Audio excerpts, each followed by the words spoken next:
Assalamualaikum warahmatullahi wabarakatuh dan selamat pagi. Oke, Ibu langsung saja melanjutkan materi yang sebelumnya. Materi yang sekarang yaitu penetapan Pancasila sebagai dasar negara. Kekalahan Jepang dalam Perang Dunia Kedua membuka kesempatan bagi bangsa Indonesia untuk mempersiapkan kemerdekaan atas dasar prakarsa sendiri. Lalu, bagaimana dampaknya terhadap keberadaan BPUPKI? Setelah menyelesaikan tugas BPUPKI dibubarkan, dan sebagai gantinya pada tanggal 7 Agustus 1945, Jepang mengumumkan pembentukan Panitia Persiapan Kemerdekaan Indonesia atau PPKI, atau dalam bahasa Jepangnya Dokuritsu Junbi Inkai.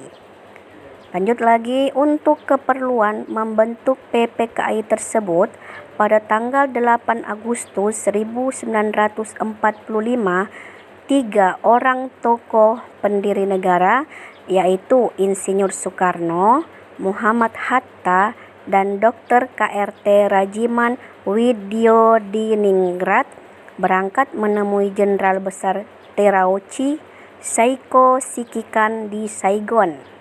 Dalam pertemuan tersebut, Insinyur Soekarno diangkat sebagai Ketua PPKI dan Muhammad Hatta sebagai wakilnya. PPKI beranggotakan 21 orang termasuk ketua dan wakil ketua. Setelah kembali ke tanah air, pada tanggal 14 Agustus 1945, Insinyur Soekarno mengumumkan bahwa Indonesia akan merdeka secepat mungkin dan bukan merupakan pemberian dari Jepang, melainkan hasil perjuangan bangsa Indonesia sendiri. Sebagai buktinya, atas kehendak bangsa Indonesia sendiri, anggota PPKI ditambah menjadi 6 orang, sehingga anggota seluruhnya menjadi 27 orang. Semua anggota PPKI berasal dari bangsa Indonesia.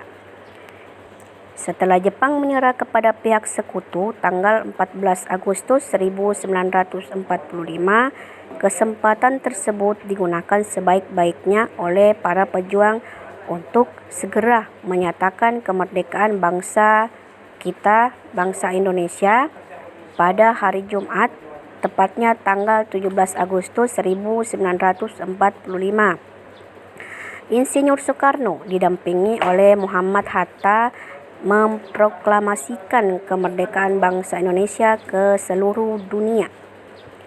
Keesokan harinya, pada tanggal 18 Agustus 1945, PPKI melaksanakan sidang dan menghasilkan keputusan. Ada 3 keputusan. Yang pertama, menetapkan Undang-Undang Dasar 1945. Yang kedua, memilih presiden dan wakil presiden, yaitu Insinyur Soekarno dan Muhammad Hatta. Yang ketiga, membentuk Komite Nasional Indonesia Pusat. Salah satu keputusan sidang PPKI adalah mengesahkan Undang-Undang Dasar 1945.